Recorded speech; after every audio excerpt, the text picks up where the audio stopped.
কৰি ৰখাত মুখ্য ভূমিকা পালন কৰে। ধুনীয়া হৈছে। Legs. They use their hind legs for hopping. They are mostly green, brown, or gray in color. তোমালোক কোন ক্লাছৰ? এইটো।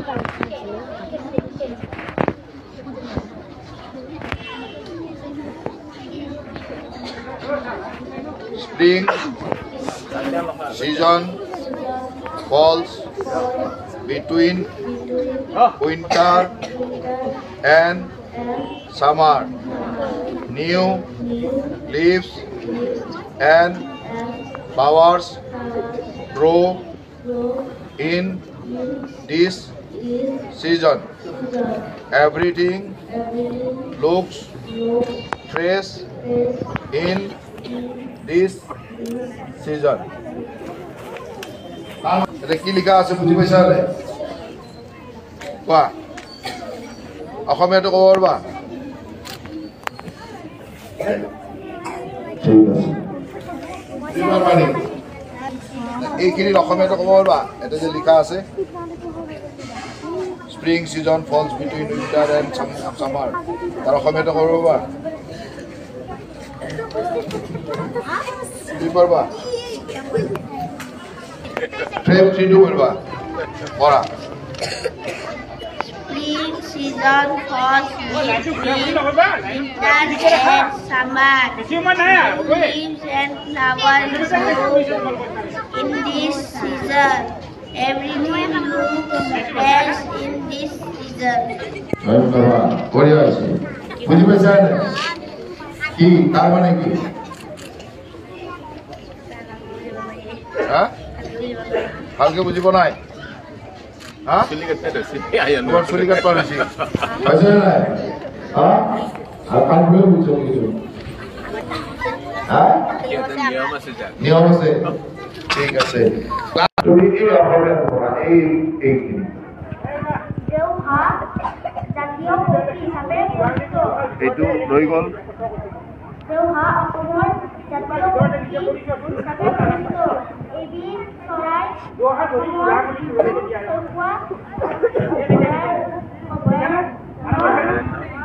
দেখিবলৈ পোৱা যায়। এই পক্ষীবিধে বিল, জলাশয় আদি দেখিবলৈ ভাল পায়।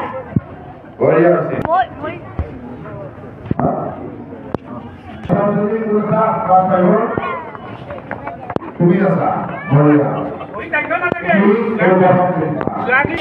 সুস্থ আৰু সবল কৰি ৰখাত সহায় কৰে। ইয়াৰ লগতে সদায় শৰীৰৰ বাবে উপযোগী আহাৰ গ্ৰহণ কৰা উচিত। বৰ ধুনীয়া হৈছে। ক্লাছ 6 ফুট কৰি বঢ়িয়া। আৰাম পাইছা না অলপ?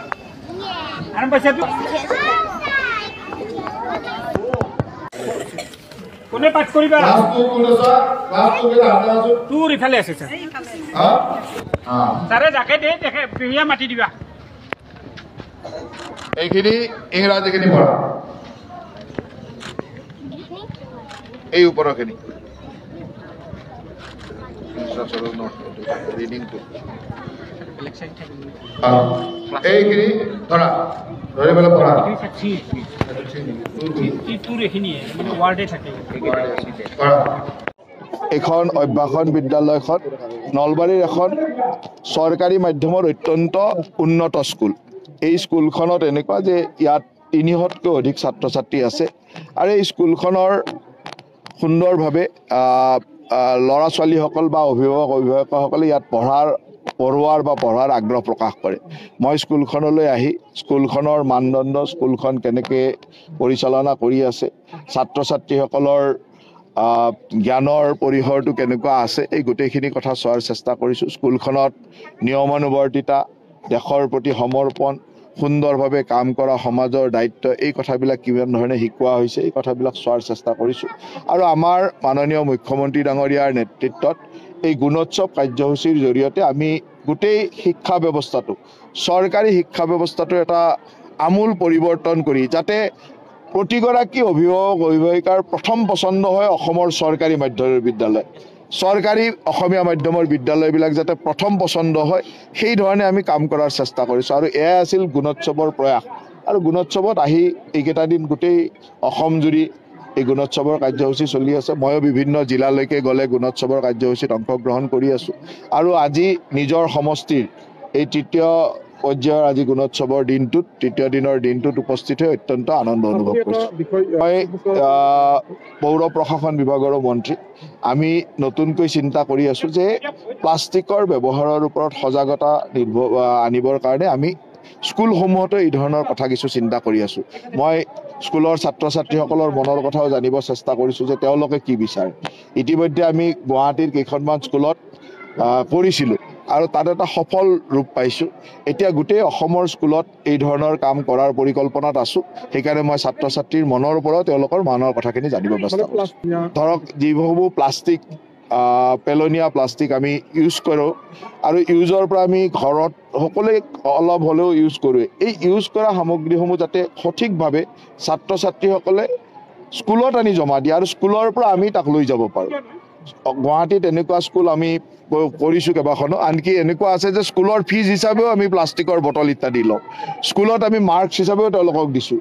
যে এতিয়া আমি ভাবিছোঁ যে সকলো মানে ছাত্ৰ ছাত্ৰী বিশেষকৈ আৰ্বান এৰিয়াৰ স্কুলৰসমূহত এই ধৰণৰ প্লাষ্টিক ইউজটোৰ ক্ষেত্ৰত আমি এটা ব্যৱস্থা লৈ প্লাষ্টিক য'ত ত'ত যাতে পৰি নাথাকে এটা নিৰ্দিষ্ট স্থানলৈকে স্কুললৈকে লৈ আহিলে ছাত্ৰ ছাত্ৰীসকলে জমা দিয়ে আৰু ইয়াৰ পৰা মিউনিচিপালিটি বা প্ৰশাসনে যাতে ইয়াৰ পৰা লৈ যাব পাৰে তেনেকুৱা এটা পৰিকল্পনা আমি কৰি আছোঁ প্লাষ্টিকৰ ইউজৰ ক্ষেত্ৰত। সকলো বিশেষকৈ অঞ্চলৰ বিদ্যালয়সমূহ তাৰ ওপৰত এটা মাৰ্কিং থাকিব যে তেওঁলোকে প্লাষ্টিকখিনি আনি জমা দিলে ইমানটো মাৰ্কছ পাব। গতিকে পাৰ উইক তেওঁলোকে বোলে প্ৰত্যেক সপ্তাহত ইমানখিনি প্লাষ্টিক জমা দিব আৰু প্ৰত্যেকে প্লাষ্টিক জমা দিয়াটো এটা ৰুটিন হিচাপে ল'ব আৰু তেতিয়া প্লাষ্টিক যধে মধে য'ত ত'ত পৰি নাথাকিব এটা নিৰ্দিষ্ট জেগালৈ আৰু স্কুলসমূহৰ পৰা মিউনিচিপালিটি বা ইয়াৰ প্ৰশাসনে সুন্দৰভাৱে লৈ গৈ যিটো ব্যৱস্থাত প্ৰচেছ কৰা বা য'ত কৰিব লাগে সেইখিনি কৰিব। এনেকুৱা ধৰণৰ আমি এটা প্লেন কৰিছোঁ। বিশেষকৈ চহৰাঞ্চলৰ স্কুলত এইটো গাঁও অঞ্চলৰ স্কুলত অলপ বেলেগ থাকিব কাৰণ চহৰত প্লাষ্টিকৰ ব্যৱহাৰটো বেছি। গতিকে এই ব্যৱস্থাটো আমি কৰাৰ পৰিকল্পনাৰ কাৰণে মই অকণমান ছাত্ৰ ছাত্ৰীৰ মনৰ কথাখিনিও জানি লৈছোঁ। কথাটো হ'ল যে কথাটো এইটোৱে যে বিদ্যালয়সমূহ বন্ধ কৰিব লগা হৈছে মানে য'ত ছাত্ৰ ছাত্ৰী নাই, অনাহকতে শিক্ষকসকল এনেই বহি থাকে তেনেকুৱা য'ত ছাত্ৰ ছাত্ৰী নোহোৱা বিদ্যালয় তাকতো আমি এমালগেমেট কৰিছোঁ আৰু এমালগেমেট কৰাৰ প্ৰয়োজনীয়তা এইকাৰণে আছে যে শিক্ষকসকল বহি থাকে কোনো ছাত্ৰ ছাত্ৰী নাথাকে। গতিকে এতিয়া আমি এনেকুৱা স্কুলো পাইছোঁ য'ত ছাত্ৰ ছাত্ৰী ইয়াত 300 ছাত্ৰ ছাত্ৰী, ইয়াত আমি অতিৰিক্ত শিক্ষক দি পেলাই কাম কৰিব লাগে। গতিকে সেইকাৰণে আমাৰ কথা হ'ল যে এনেকুৱা স্কুল প্ৰতিখন স্কুলেই অসমীয়া মাধ্যমৰ ভাৰ্নিকুলাৰ মাধ্যমৰ স্কুলসমূহ এনেকুৱা ধৰণৰ হ'ব লাগে। মাতৃভাষা মাধ্যমৰ স্কুলবিলাক আমি তেনেকুৱা পৰ্যায়লৈ নিব লাগিব। আৰু মই ভাবোঁ যে আমাৰ গুণোৎসৱ বা আমাৰ চৰকাৰে লোৱা নতুন পদক্ষেপসমূহৰ পৰা ভাৰ্নিকুলাৰ মিডিয়াম স্কুলসমূহ বিশেষকৈ মাতৃভাষাৰ মাধ্যমৰ স্কুলসমূহ আজি এটা উন্নতিৰ পৰ্যায়লৈ আহি আছে। যোৱা কিছু বছৰ যি ধৰণৰ পৰিৱেশ আছিল এতিয়া তাৰ এটা ভাল পৰিৱেশলৈ অহা আৰম্ভ হৈছে আৰু মই ভাবোঁ যে এই ধৰণে কাম কৰি থাকিলে প্ৰত্যেকখন মাতৃভাষা মাধ্যমৰ স্কুলত এই একেই পৰিৱেশ দেখিব। আজি অভ্যাসন বিদ্যালয়ত যিটো পৰিৱেশ দেখিছে একেই পৰিৱেশ দেখিব। আমি এই আন্তঃগাঁথনিসমূহ বিভিন্ন বেলেগ বেলেগ কামতো ব্যৱহাৰ কৰিছোঁ আৰু এই ধৰণৰ পৰিৱেশটো কৰিলে সেই স্কুলসমূহ আৰু প্ৰয়োজন হৈ পৰিব পাৰে। তাৰ কাৰণে ব্যৱস্থা আমিতো ভাবোঁ যে কেইদিনমান পিছত আৰু প্ৰয়োজন হৈ পৰিব যদি আমাৰ এই ধৰণৰ সজাগতা আমাৰ মাজত আহে।